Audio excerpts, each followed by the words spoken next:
আজকে তোমার আল্লাহ তাআলা আমাকে যে সম্মান দিয়েছে, আমি যেন সারাটা জীবন এই সম্মানটা রেখে যেতে পারি, ধরে রাখতে পারি, এটাই আমার চাওয়ার কোন চাওয়া। আমাকে প্রলোভন দেখি 72 ঘন্টা ময়েশ্চার লক সমৃদ্ধ লিলি বডি ওয়াশ, শিয়া বাটারের গুডনেস স্কিন রিপেয়ার করে রাখে সফট ও গ্লোয়িং। বড় একজন পাহারাদার হিসাবে, দেশের পাহারাদার হিসাবে কাজ করবেন, এটা আমার বিশ্বাস হয়েছে, মনে হয়েছে। এবং সততাকে উনি এত বেশি মূল্যায়ন করবেন বা করছেন এখন থেকেই, এত অ্যাক্টিভ প্রত্যেকটা মন্ত্রণালয়ের ব্যাপারে, প্রত্যেকটা মন্ত্রীর ব্যাপারে, প্রত্যেকটা ডিপার্টমেন্টের ব্যাপারে, ডে ওয়ান থেকে শুরু করে এখন পর্যন্ত আমি দেখতেছি যে তার তীক্ষ্ণ বুদ্ধি, চিন্তাধারা এবং লক্ষ্যে পৌঁছানোর জন্য কিভাবে 180 দিনের দ্রুত সময়ের মধ্যে কাজগুলা করা, যেটা নির্বাচনী কমিটমেন্ট ছিল।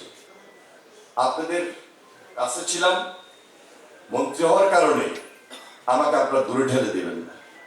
আমি চেষ্টা করবো আপনাদের কাছে থাকার জন্য, আর আপনারা চেষ্টা করবেন আমাকে কাছে ধরে রাখার জন্য।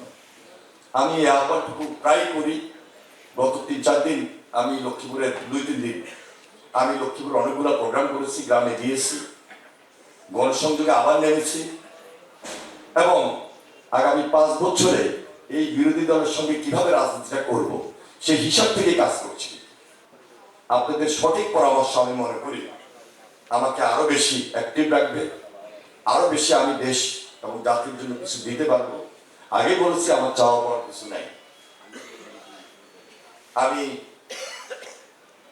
আপনাদের এত অত্যাচার নির্যাতনের মধ্য দিয়ে বড় হয়েছি, হয়তো আমার মৃত্যু হতে পারত, আমার শরীরে অনেকগুলো আঘাতের চিহ্ন আছে, আমি বারবার জেল খেটেছি।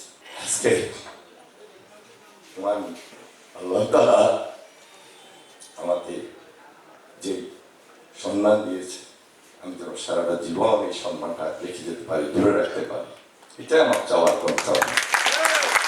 কেউ আমাকে প্রলোভন দেখিয়ে, কেউ আমাকে প্রলোভন দেখিয়ে কোন দুর্নীতির আশ্রয় নিবে, এই সুযোগ আমার মধ্যে থাকবে না, আর আমি কাউকে দিব না। এটা আমার প্রতিশ্রুতি, এটা আমার অঙ্গীকার, এটা আমার ফ্যামিলি থেকে আমি পেয়েছি, এটা আমার ছাত্র রাজনীতি থেকে পেয়েছি।